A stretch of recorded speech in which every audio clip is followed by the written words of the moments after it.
ഞാൻ സായി കൃഷ്ണനായിട്ട് അത് മതി സായി അത് മതി. ആ പോയിന്റ് പറയുകയാണെങ്കിൽ നമുക്ക് തല്ലിയിട്ട് ഒരാള് സീക്രട്ട് ഉണ്ടാവും പറയാൻ പറ്റുന്നുണ്ടോ?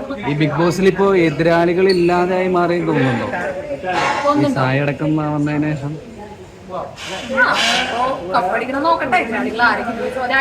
ജാസ്മിനും ചിന്തയ്ക്കും ഒന്നും ഇപ്പൊ കളിക്കാൻ ഗെയിം കളിക്കാൻ പോലും അല്ലാത്ത അവസ്ഥയായി പോയി മാറി.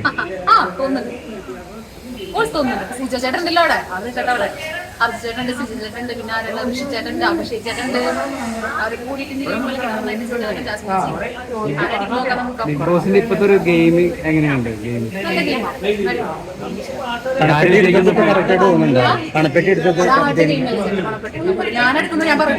അല്ല, ഒരുവിധം പ്രേക്ഷകരൊക്കെ പറയുന്നത് ഒന്നും കൂടെ വെയിറ്റ് ചെയ്ത് കുറച്ചും കൂടെ എമൗണ്ട് വരും അങ്ങനെ കുറഞ്ഞിട്ട് ഇനിയിപ്പോ ചിലപ്പോ ആ സമയത്ത് ഇനി കൂടിയില്ലെങ്കിലോ, കുറഞ്ഞപ്പോ അപ്പോൾ ആ സമയത്ത് കളിയില്ല കുറഞ്ഞല്ലോ. ഇപ്പൊ ഋഷിച്ചേട്ടന് എടുക്കാനുള്ള തീരുമാനം ഉണ്ടായിരുന്നു എന്ന് പറഞ്ഞു കേട്ടു. ആ സമയത്ത് കുറെ ഞാനാണ് ഓപ്പണായി പറഞ്ഞാണ് ഞാൻ പണപ്പെട്ടി ബാക്കി ആരും പറഞ്ഞിട്ടുണ്ടായിരുന്നു. ഈ സമയത്ത് വരുമ്പോഴാണ് എടുക്കാന്നുള്ളൊരു തൊര വരണേ. അപ്പൊ എല്ലാവർക്കും പൈസ ഇപ്പൊ എല്ലാവർക്കും ആവശ്യമുള്ള സമയമാണല്ലോ. പൈസ എന്ന് പറഞ്ഞാൽ നമ്മൾ ആരും വെറുതെ കളയില്ല. എന്തായാലും ഇപ്പൊ ബിഗ് ബോസിലെ ഫസ്റ്റ് വിന്നർക്ക് മാത്രമല്ല 50 ലക്ഷം കിട്ടുള്ളൂ. അത് കഴിഞ്ഞ് സെക്കൻഡിന് ഒന്നുമില്ല, പേര് അറിയാം സെക്കൻഡ് എന്നുള്ള ഒരു പേര്, അല്ലാണ്ട് വേറെ ഒന്നും കിട്ടുന്നില്ലല്ലോ.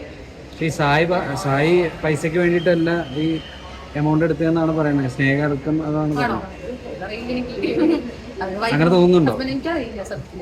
അവരുടെ നമുക്ക് ഇതിന് പുറത്തുള്ള കാര്യങ്ങൾ അറിയില്ലല്ലോ. പൈസക്ക് വേണ്ടിയിട്ടാണോ എന്നുള്ള സാഹചര്യം പറഞ്ഞിട്ടുണ്ട്. പൈസക്കല്ല, ആളായി കഴിഞ്ഞു. പിന്നെ അവൾ നിൽക്കണ്ടെന്ന് ആളെന്നെ പറയാറുണ്ട്.